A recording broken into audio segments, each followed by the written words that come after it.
જેમ હમણાં ભાઈશ્રીએ વાત કરી કે પરિવારની અંદર એક આવો દુઃખદ પ્રસંગ બની ગયો, છતાં પણ ઈશ્વરને જે ગમ્યું એ ખરું કે જે થવાકળ ઘટના હતી એ થઈ ગઈ છે.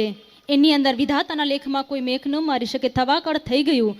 પણ જ્યારે આજે મારી સમાજને મારી જરૂર છે, જેમ હમણાં ભાઈએ વાત કરી કે અસાં ગિરિવર જા મોરલા કંકણ પેટ ભરા, અમારી રત આવે ન બોલીએ તો મારા હૈડા ફાટ મરા.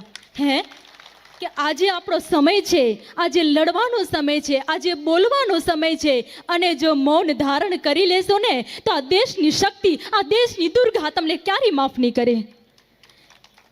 અને સૌ પ્રથમ તો હું આજે એ વાત કરી દઉં કે આજે ભાઈશ્રીએ વાત કરી કે આ કોઈ જ્ઞાતિની લડાઈ નથી, આ તો ધર્મ માટેની લડાઈ છે.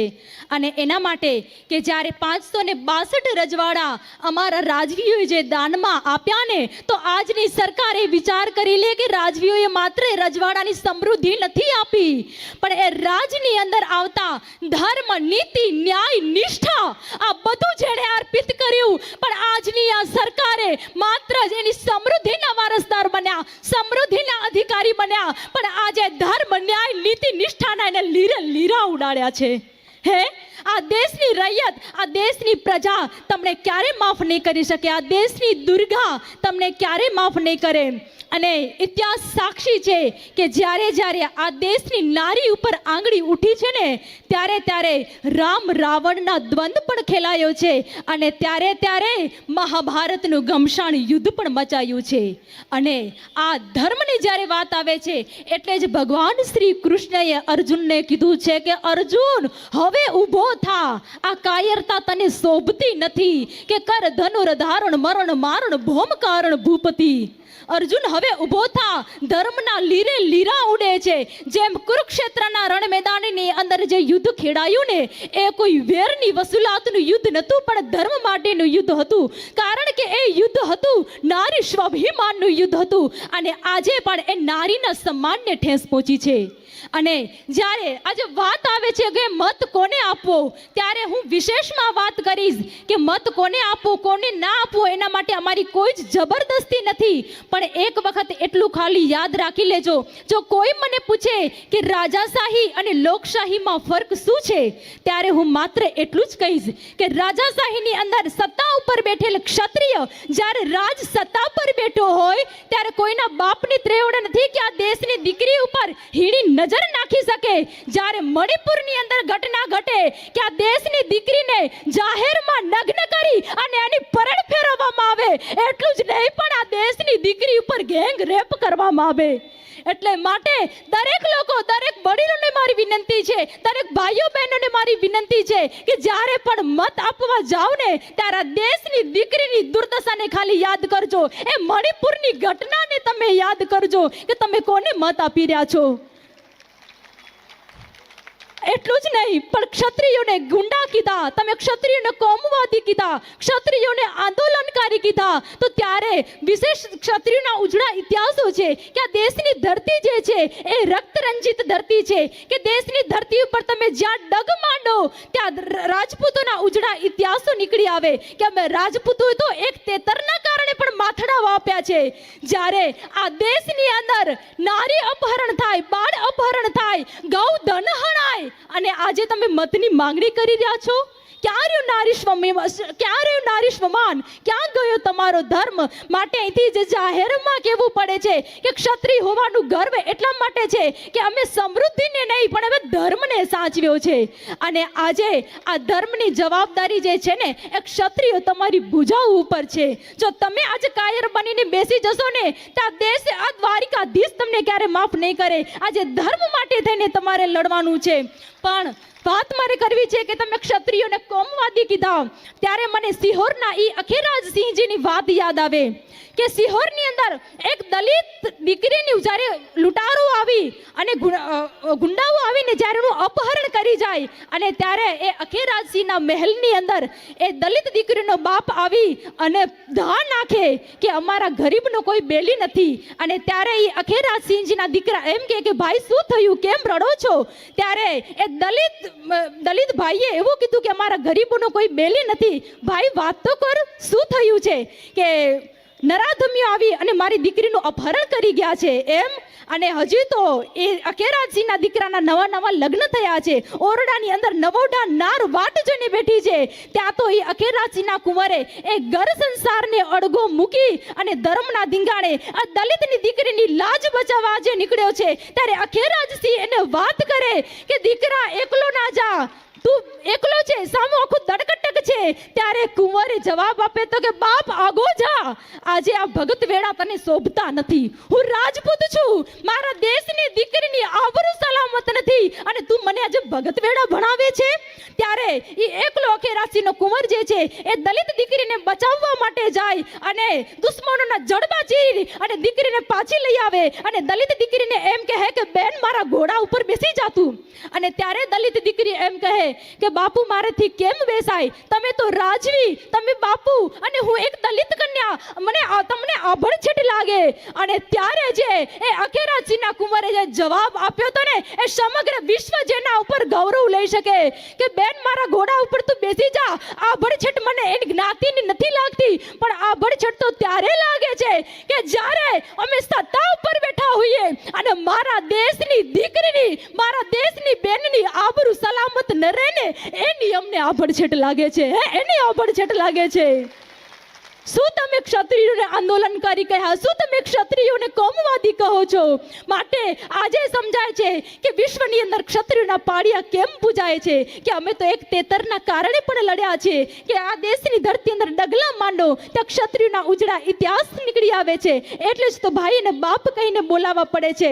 પણ આપણું જ્યાં શબ્દ એક શોધો ત્યાં આખી સંહિતા નીકળે અને કૂવો એક ખોદો તો આખી સરિતા નીકળે. કે હજુ પણ ક્યાંક ધબ કે છે લક્ષ્મણની રેખા કે જ્યાં રાવણ પણ બીતા નીકળે અને હજુ જો જનક જેવા આવીને હળ ખેડે ને તો હજુ આ ધરતીમાંથી સીતા નીકળે. કારણ કે જુદી તાસીર છે આ ધરતીની કે જ્યાં મહાભારત વાવો અને ગીતા નીકળે, જ્યાં મહાભારત વાવો ને ગીતા નીકળે. તો આ દેશની ધરતી પર જ્યારે આપણો જન્મ થયો છે તો મારું ને તમારું સદભાગ્ય છે કે જ્યાં વેર વાવો અને જ્ઞાન નીપજે. એવી આ દેશની ધરતીને મારા વંદન છે.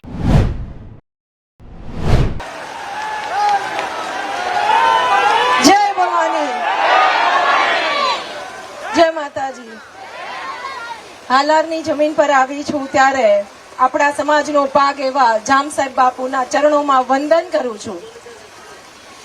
સાથે એમની આતિથ્ય ભાવનાને પણ વંદન કરું છું.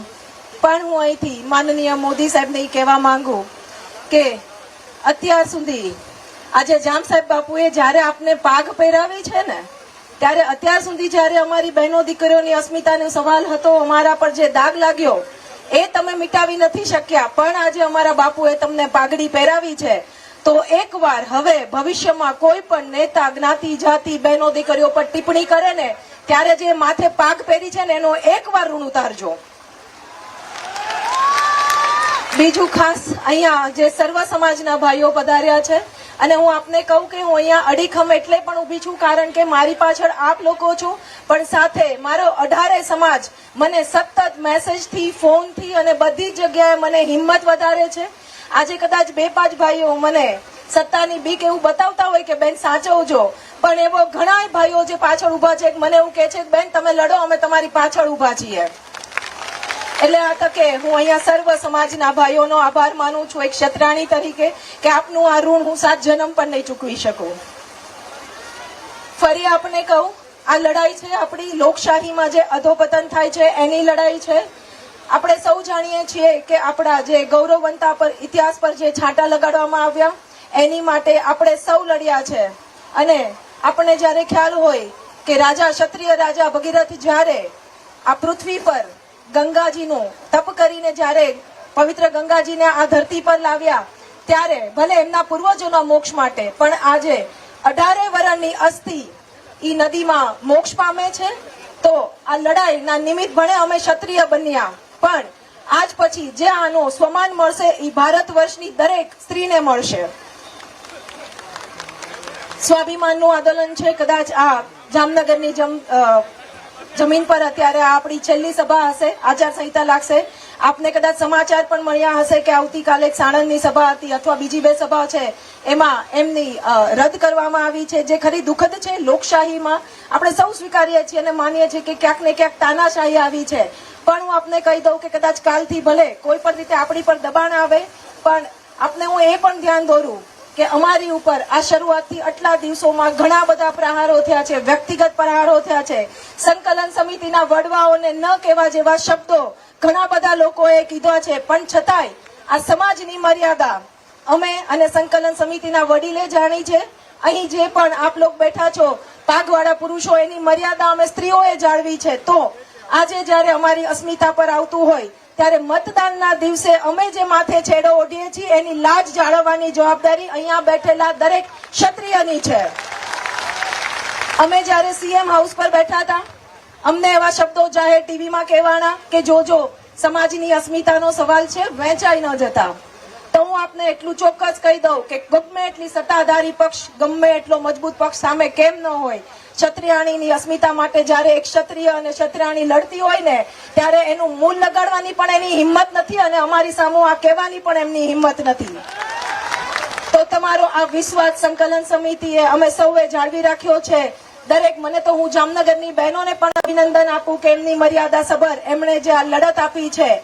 તો અમે વહેંચાણા નથી. તો જે આગલી રાતનો આપણે સૌ જાણીએ છીએ કે જે વહીવટો થતા હોય છે, હું ચોખ્ખા શબ્દોમાં કહું કે ચવાણુંના ભાવના પડીકાઓ જે વહેંચાય ને એની સામે મારો ક્ષત્રિય સમાજ અથવા 18 સમરનો એક પુરુષ પણ નહીં જોવે. અને એ હું એક બેન પાસેથી, આપની પાસેથી એક પ્રોમિસ લેવડાવું છું.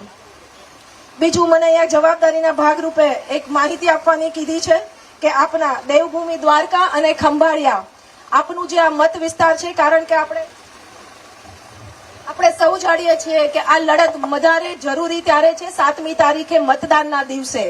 તો આ દિવસે માઇક્રો પ્લાનિંગ થી બૂથ મેનેજમેન્ટ, જેમ તમારા ઘરે પ્રસંગ હોય ને તમે કેમ કંકોત્રી લખો કે કોઈ રહી ન જાય, તો એ પ્રમાણે એક સરસ વ્યવસ્થા કરવામાં આવી છે. 2 વોટ્સએપ નંબર છે જે હું આપને અહીંથી કહું છું. આપ સૌ નોંધી લેજો. આપના નંબરમાં આપના એરિયામાં આપનો એરિયા લખીને મોકલશો એટલે આપના એરિયામાં જે બૂથ પર જેટલા વોટિંગ છે આપણા સમાજના એ માહિતી આપણને મોકલશે. તો દરેક બૂથ ઉપર 10 દીકરા સવારના 6:30 થી ઉભા રહી જાય અને જેટલી પણ આ સંખ્યાઓ છે એને મત બૂથ સુધી પહોંચાડે.